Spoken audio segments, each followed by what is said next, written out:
Assalamu alaykum wa rahmatullahi wa barakatuh. Dire Bismillah n'est pas un geste anodin. Ce n'est pas une formule automatique, ni un simple mot appris dans l'enfance que l'on répète sans y penser. En réalité, Bismillah est un positionnement intérieur. C'est un choix. C'est une orientation du cœur avant même que la langue ne parle. Quand une personne dit Bismillah, elle fait quelque chose de très rare dans ce monde. Elle s'arrête. Elle refuse de se lancer tête baissée dans l'action. Elle suspend son élan naturel, son impulsion humaine, pour reconnaître une vérité plus grande qu'elle. Une vérité que l'ego n'aime pas entendre, mais dont l'âme se nourrit profondément. Je ne commence pas par moi-même. Je commence par Allah.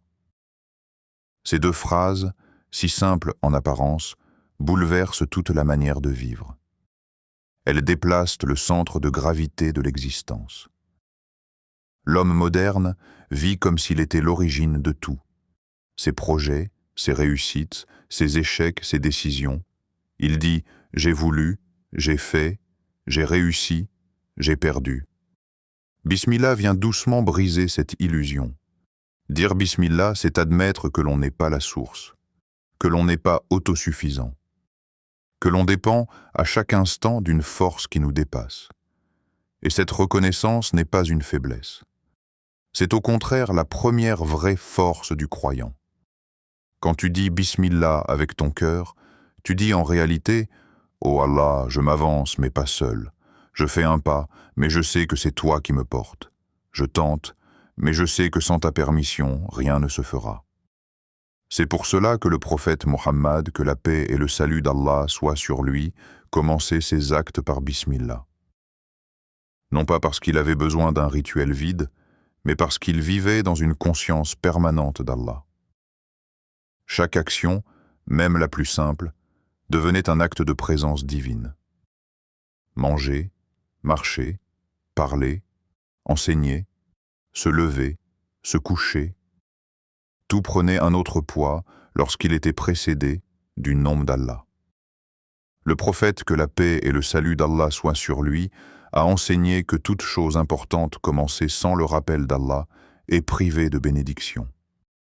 Ce hadith n'est pas une menace, mais un avertissement plein de miséricorde. Il nous indique une loi spirituelle. La baraka ne naît pas de l'effort seul, mais du lien avec Allah. Beaucoup de gens travaillent dur, beaucoup se fatiguent, beaucoup s'épuisent, et pourtant ils sentent un vide, une lourdeur, une absence de fruits réels. Ils avancent, mais sans paix. Ils réussissent parfois, mais sans sérénité. Pourquoi? Parce que leurs actions commencent par eux-mêmes et se terminent par eux-mêmes. Bismillah vient ouvrir une autre porte. Quand tu dis Bismillah, tu reconnais ta faiblesse. Et c'est précisément à cet endroit que la force divine descend. « Oh Allah, sans toi je suis faible ». Ce n'est pas une phrase négative, c'est une lucidité. Le corps humain est fragile. L'esprit humain est limité. Le cœur humain est instable. Un simple battement de trop, un souffle qui s'arrête, et tout s'effondre. L'homme oublie souvent à quel point il est dépendant, jusqu'au jour où Allah lui rappelle, par une épreuve ou une fatigue, qu'il n'est pas invincible.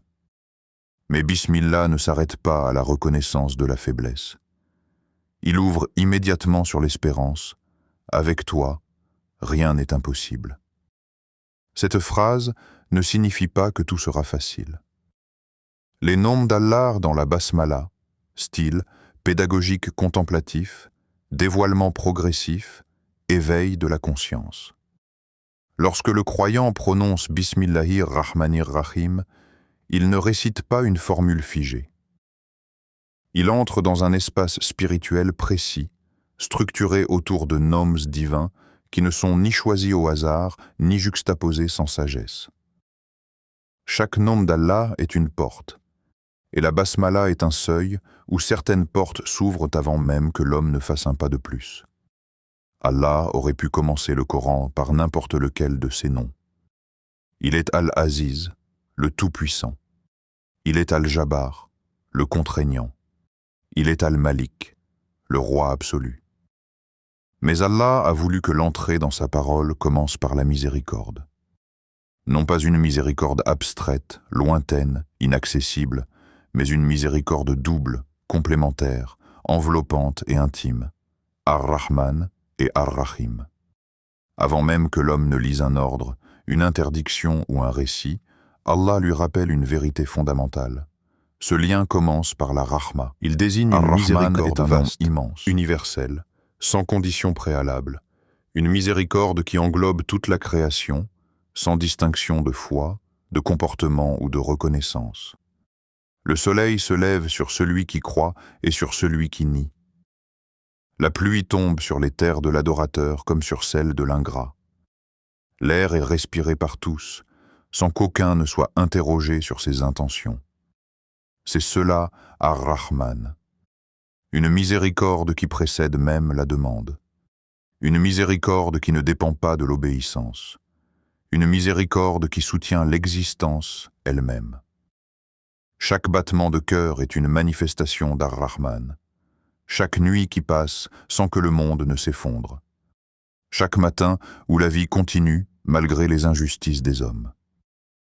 Quand le croyant dit « Bismillahir-Rahman », il se rappelle que son existence entière repose sur une compassion divine qu'il n'a pas méritée mais reçue. Il comprend que s'il est encore debout, ce n'est pas uniquement par ses efforts, mais parce qu'Allah a voulu que sa Rahma le porte jusque-là.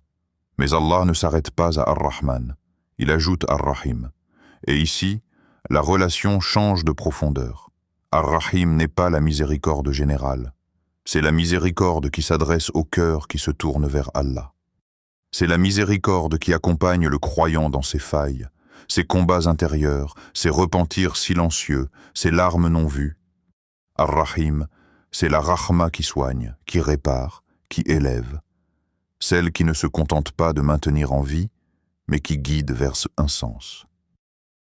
Quand une personne traverse une épreuve et trouve malgré tout la patience dans son cœur, c'est Ar-Rahim.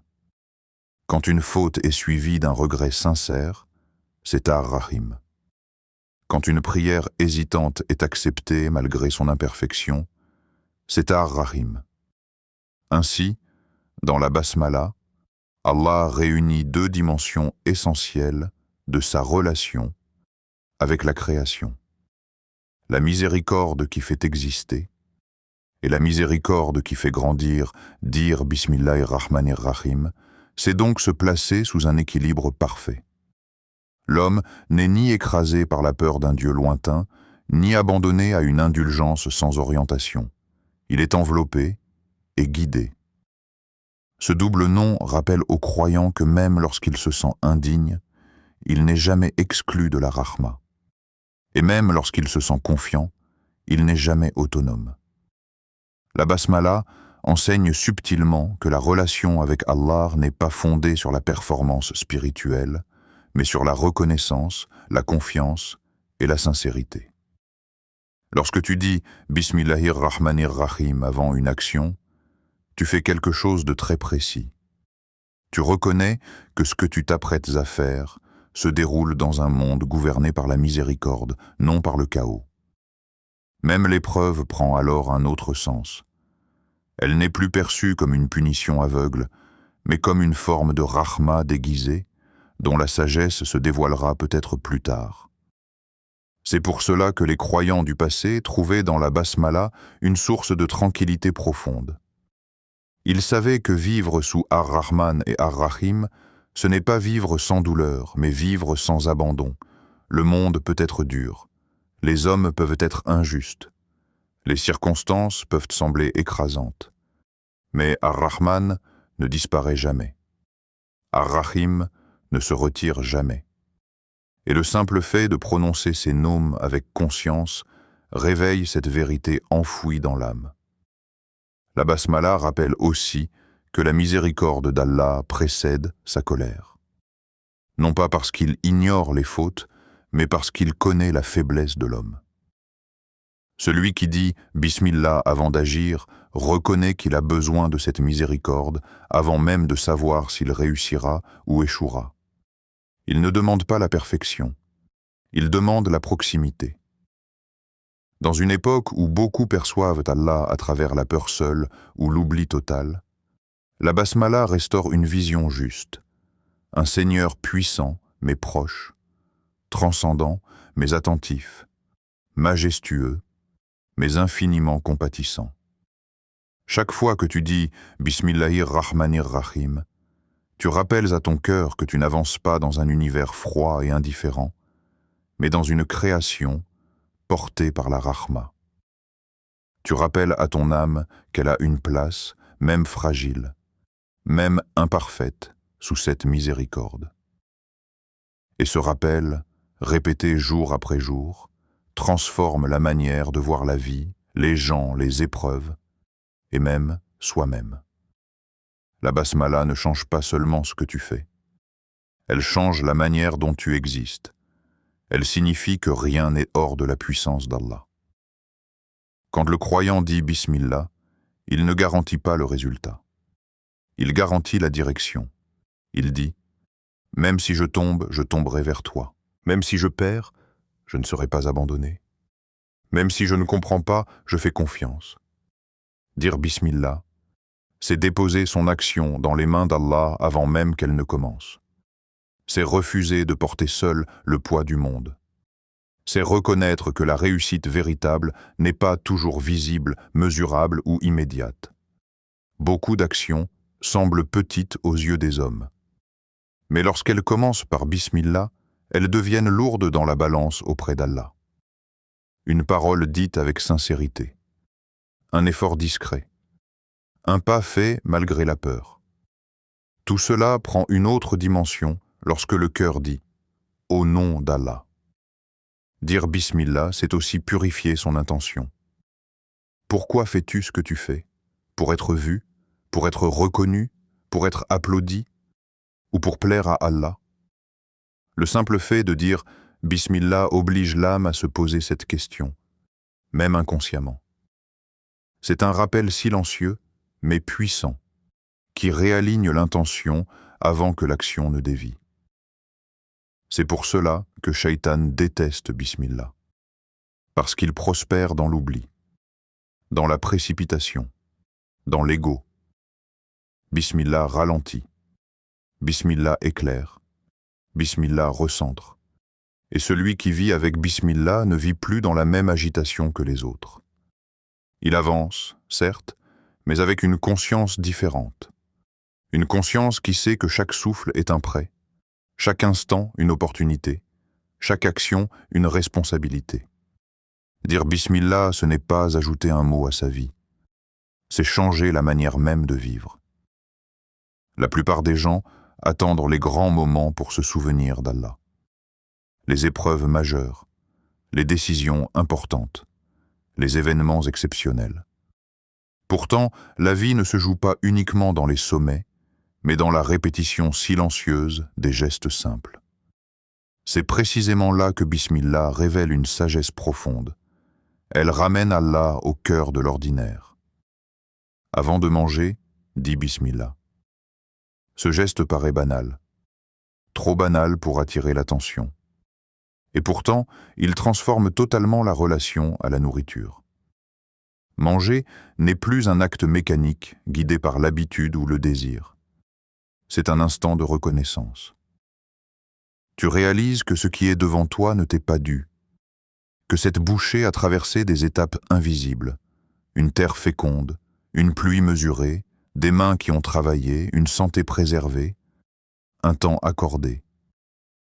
Dire Bismillah avant de manger, c'est rappeler à ton cœur que ce que tu t'apprêtes à consommer est une amana, un dépôt. La nourriture cesse d'être un simple carburant pour le corps. Elle devient un bienfait porteur de baraka. Même peu devient suffisant. Même simple devient nourrissant. Et l'âme, elle aussi, reçoit sa part. Avant de travailler, dis Bismillah. Le travail occupe une grande partie de la vie humaine. Beaucoup y entrent avec fatigue, stress, pression ou lassitude. Mais lorsque le croyant commence son effort par Bismillah, quelque chose change subtilement. Il ne travaille plus seulement pour gagner, pour produire ou pour être reconnu. Il travaille avec l'intention de plaire à Allah, de subvenir à ses besoins de manière licite, de servir sans tricher. L'effort devient alors une adoration silencieuse. Même un métier modeste prend une noblesse immense lorsqu'il est précédé du nom d'Allah. Ce n'est pas la nature du travail qui l'élève, mais l'intention qui l'habite. Bismillah purifie l'objectif, calme l'agitation intérieure et rappelle que la subsistance vient d'Allah, non uniquement des causes visibles. Avant de parler, dis Bismillah. Les mots sont légers sur la langue, mais lourds dans leurs conséquences. Une parole peut consoler ou blesser, rapprocher ou détruire, élever ou humilier. Dire Bismillah avant de parler, même intérieurement, c'est ralentir le flot. C'est créer un espace entre l'émotion et l'expression, un espace où la sagesse peut entrer. Quand la parole commence par Bismillah, elle est plus mesurée, plus consciente. Le croyant se rappelle que chaque mot est observé, que chaque phrase laisse une trace. Cela n'empêche pas de parler, mais cela empêche de parler n'importe comment. Les mots gagnent en poids, en justesse, en responsabilité. Avant de sortir, dis Bismillah. Sortir de chez soi, c'est entrer dans un monde imprévisible. Des rencontres inattendues, des dangers invisibles, des décisions rapides. Dire Bismillah avant de franchir la porte, c'est confier son chemin à celui qui voit ce que l'on ne voit pas. C'est reconnaître que la protection ne vient pas uniquement des précautions matérielles, mais d'Allah. Ce simple mot devient un bouclier discret. Il rappelle au cœur que l'on n'avance pas seul, même dans les rues les plus ordinaires. Et cette conscience change la manière de marcher, de regarder, d'interagir. Ainsi, Bismillah infiltre le quotidien. Elle ne transforme pas seulement les grandes actions, mais les gestes répétés, ceux que l'on fait sans y penser. Elle apprend aux croyants que la valeur d'un acte ne dépend pas de sa durée ni de sa visibilité, mais du nom avec lequel il commence. Il y a des moments où les mots semblent insuffisants, des périodes où le cœur est lourd, où l'esprit est fatigué, où l'âme se sent seule face à ce qu'elle traverse. Une difficulté qui dure, une peur qui s'installe, une tristesse qui ne trouve pas de nom. Un obstacle qui paraît trop grand pour être franchi. Dans ces moments-là, beaucoup cherchent des explications. D'autres cherchent des coupables. Certains se replient sur eux-mêmes. Mais le croyant possède une clé discrète, souvent sous-estimée. Bismillah. Dire Bismillah face à l'épreuve ne signifie pas nier la douleur. Cela ne veut pas dire que la difficulté disparaîtra instantanément. Cela signifie quelque chose de plus profond. Tu ne portes plus l'épreuve seule. Quand le cœur prononce Bismillah avec sincérité, il fait un geste intérieur d'abandon confiant. Il cesse de lutter contre la réalité pour s'ouvrir à la présence d'Allah à l'intérieur même de l'épreuve. Et c'est là que quelque chose change. Allah ne promet pas toujours la facilité, mais il promet la compagnie. Et la compagnie d'Allah transforme le poids de l'épreuve. Ce qui écrasait devient supportable. Ce qui semblait obscur gagne en clarté. Ce qui paraissait insurmontable se fragmente en étapes possibles. Bismillah devient alors un souffle, un appui, un rappel que la difficulté n'est pas un signe d'abandon, mais parfois un espace de rapprochement. Lorsque le croyant dit « Bismillah » au cœur de la peur, Allah y dépose la patience. Une patience vivante, active, qui n'est pas résignation, mais endurance éclairée. Quand il dit « Bismillah » dans la confusion, Allah y dépose la clarté. Pas toujours une réponse immédiate, mais une tranquillité intérieure qui empêche le cœur de s'effondrer. Quand il dit « Bismillah » dans l'épuisement, Allah y dépose une force discrète, souvent invisible aux autres, mais suffisante pour tenir un jour de plus, puis encore un autre. Les épreuves ont cette particularité. Elle révèle ce que l'homme porte réellement dans son cœur. Celui qui vit sans rappel s'effondre plus vite. Celui qui s'accroche à Allah trouve des ressources qu'il ne soupçonnait pas. Bismillah est l'un de ces rappels qui, répétés avec sincérité, reprogramment la manière de vivre la difficulté. Dire Bismillah face à l'épreuve, c'est dire « Oh Allah, je ne comprends pas tout, mais je te fais confiance. Je ne vois pas encore l'issue, mais je crois en ta sagesse. Je suis faible, mais tu es suffisant. » Et cette parole, même murmurée, ouvre un espace intérieur où l'épreuve cesse d'être uniquement une souffrance pour devenir un chemin. Pas nécessairement facile, mais porteur de sens. Beaucoup de croyants ont traversé des tempêtes sans que leur situation extérieure ne change immédiatement.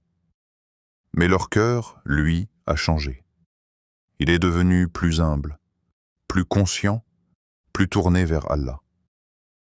Bismillah n'a pas supprimé la douleur, mais elle l'a empêché de détruire l'âme. Ainsi, dans l'épreuve, Bismillah n'est pas une fuite. C'est un ancrage. Un rappel que même dans l'obscurité, Allah est présent. Que même dans le silence, il entend. Que même dans l'attente, il agit. Et le croyant qui s'accroche à ce nom avance, parfois lentement, parfois en tremblant, mais jamais totalement perdu. L'ego humain aime s'attribuer les victoires. Il aime signer les réussites de son propre nom. Il aime dire, parfois à voix haute, parfois seulement dans le cœur, « C'est moi. Moi qui ai travaillé. Moi qui ai persévéré. Moi qui ai compris. Moi qui ai réussi. » Dire Bismillah vient perturber ce récit intérieur. Il vient fissurer une illusion profondément ancrée dans l'âme humaine, l'illusion de l'autosuffisance. L'homme oublie vite. Il oublie qu'avant d'agir, il a reçu la vie. Avant de réfléchir, il a reçu l'intelligence. Avant de se lever, il a reçu la force. Avant même de vouloir, il a reçu la capacité de vouloir. Dire Bismillah, c'est reconnaître que l'on n'est jamais l'origine. L'ego n'aime pas cela. Il résiste. Il préfère croire qu'il maîtrise, qu'il contrôle, qu'il mérite. Pourtant, la réalité est implacable. Un souffle retiré et tout s'arrête. Un battement manqué et l'homme devient impuissant. Une seule condition invisible modifiée et ce qui semblait acquis disparaît. Le croyant, lui, apprend à voir autrement. Quand il dit « Bismillah », il ne nie pas l'effort. Il ne nie pas le travail. Il ne nie pas la responsabilité. Mais il remet chaque chose à sa place. L'effort est humain. La réussite est divine. La capacité vient d'Allah. La facilitation vient d'Allah. Le résultat, quel qu'il soit, appartient à Allah. Dire Bismillah, c'est déplacer le centre de gravité du moi vers le lui. Et ce déplacement change profondément la manière de vivre. Le croyant cesse de s'enorgueillir excessivement lorsqu'il réussit, non pas par fausse modestie, mais par lucidité. Il sait que ce qu'il a accompli aurait pu ne jamais se produire. Il sait que d'autres, tout aussi intelligents, tout aussi motivés, ont échoué malgré leurs efforts.